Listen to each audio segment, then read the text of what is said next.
Nature's wealth, good for your health. This is the Raw Life Health Show. Alright everybody, it's Paul Neeson with the Raw Life Health Show. We got an exciting week of videos, but we're going to start off with our favorite guest, John Kohler.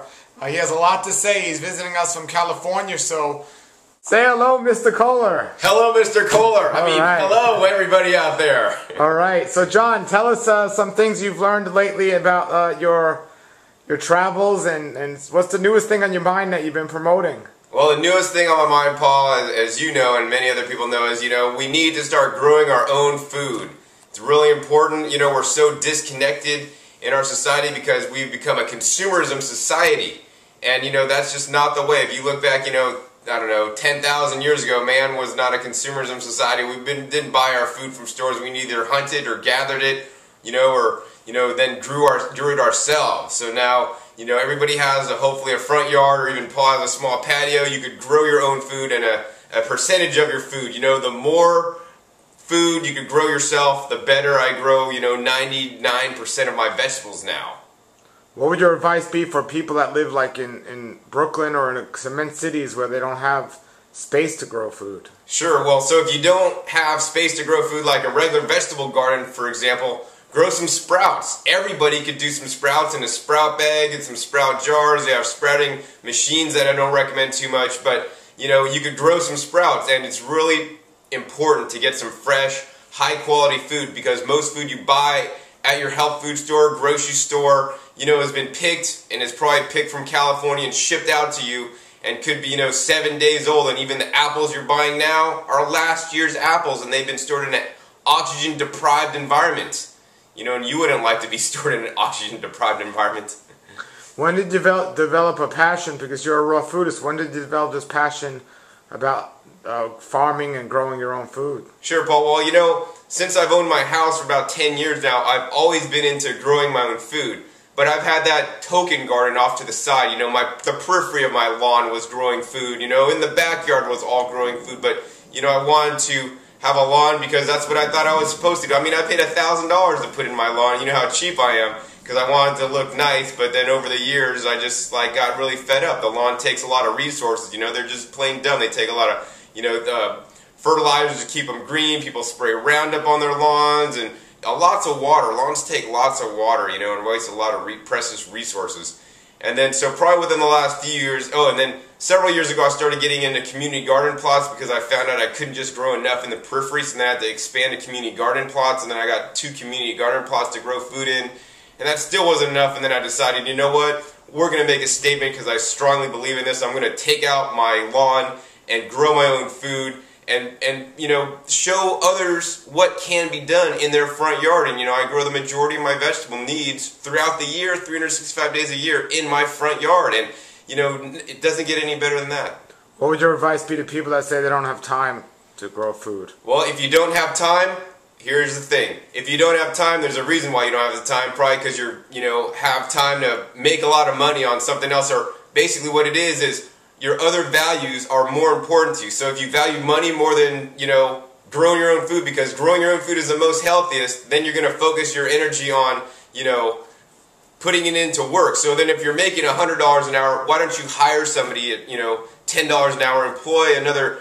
fellow American to grow your own food, that has some experience in doing this. I mean, I have some gardeners. I mean, I'm very busy at the work I do, but I have, it's so important to me that I hire somebody to basically grow some food for me. I mean, of course, I do a lot of it myself as well. Now, you've been eating a raw food diet for quite a long time. Do you think people on a raw diet that they're not eating fresh food is an issue?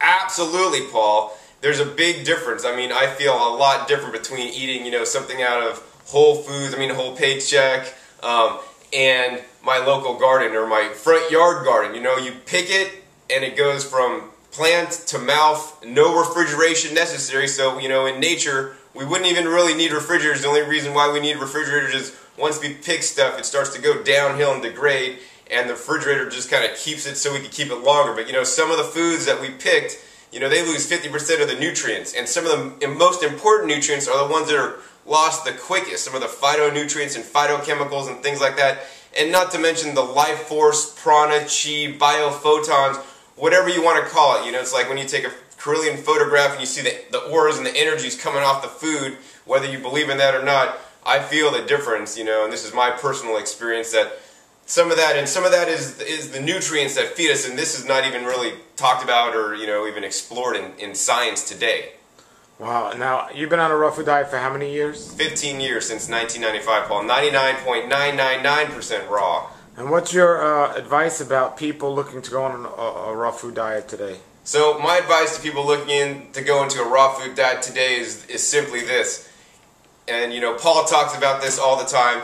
It's about increasing the percentages of fresh fruits and fresh vegetables in your diet and decreasing all the junk, all the processed foods, and all the things that aren't so good for us. So just start slowly. Be like that snail, the tortoise and the hare. The tortoise won the race because the tortoise was just slow and consistent.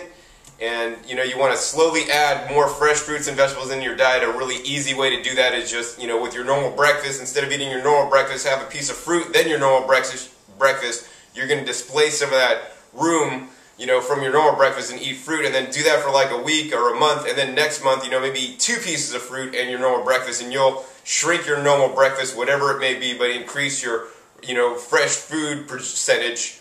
And that way, you're going to eat more fresh fruits and vegetables. Same thing for lunch and dinner. You eat just a salad, and then just expand the size of the salad, shrink the size of your other, dinner that you are eating. Do you think it's necessary to be successful that you have to be 100% raw? Absolutely not, Paul. I choose to eat 99.999% raw. My goal is 100%. I missed it by a little bit. I've had them occasional slips-ups, but on a daily basis, I don't eat any cooked foods. I don't have a stove. But no, it's not necessary to eat 100% raw for most people, and actually it's a really big detriment because you get this mindset like it's all or nothing, like, oh, I'm going to do 100% raw, you're doing pretty good, but strong willpower only lasts for so long, and I know this firsthand. Things come up in our lives, breakups, whatever, there's issues that come up, and then we eat foods for comfort. And I'm not even going to talk about the psychological stuff. I'm no expert by any means, but I'm just going to say we don't want to even set ourselves up for failure. We want to set ourselves up for success. So, if you have a goal of 80 to 90% raw, that's easily doable, and you're not going to get that, mental anguish that you'll get if you try to do 100% and you eat one cookie, and then you think, oh man, I blew my raw foods diet. Then one cookie leads to a second cookie, which leads to cheeseburgers, which leads to, who knows what else. And, I've seen many people go down the wrong road, and then afterwards they say, oh, that raw food stuff doesn't work. And that's because you're trying to be too damn strict. We need to relax, and, the whole point of the raw foods diet is the more fresh fruits and vegetables, the better. And even the government tells us to eat 5 to 9 servings a day, and most Americans don't even do that. There are some people out there that claim to be on a 100% raw food diet for many, many years. Do you think they're being honest?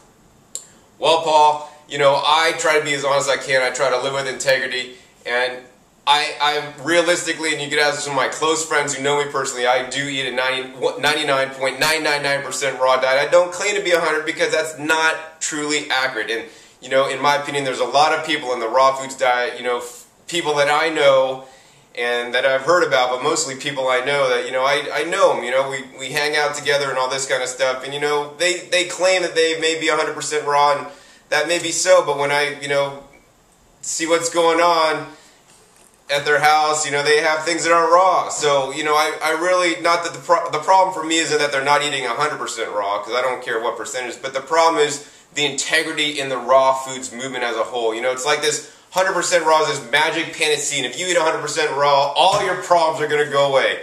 And let me tell you, they're not, because you're still going to wake up tomorrow, and you're still going to have, situations in life that you have to deal with, and, 100% raw foods is not some magic bullet that's going to fix everything. And in our society, we're meant to think, if you take a pill, it's going to fix everything. Well, 100% raw foods is not that magic pill that's going to fix everything. Have you personally met or know anyone who is 100% raw? You don't have to give names, but do you? I haven't met anybody, in my opinion, that I feel is 100% raw after visiting. Always there's some, I wouldn't say a slip up, but there's things that we consider raw that aren't raw. Raw cashews, agave nectar.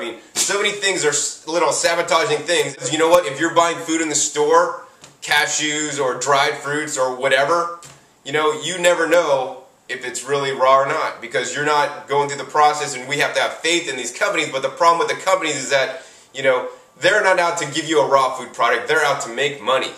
All right, John. Thanks for being a guest. Give us your contact information. Sure, Paul. So my contact information, I really like everybody to check out my growingyourgreens.com, which is my YouTube gardening blog. So I teach people how to grow their garden, whether they have, you know, a house and a lawn or just an apartment or whatever, any space to grow food. I'll teach you how to do it. My other websites are rawfoods.com, one of the longest running raw foods websites on the internet.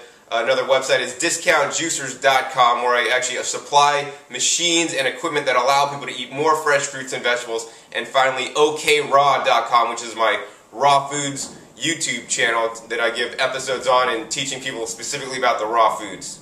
Great. All right, everybody, there you have it. John Kohler, check him out on his sites. And until tomorrow, have a great day and a great raw life.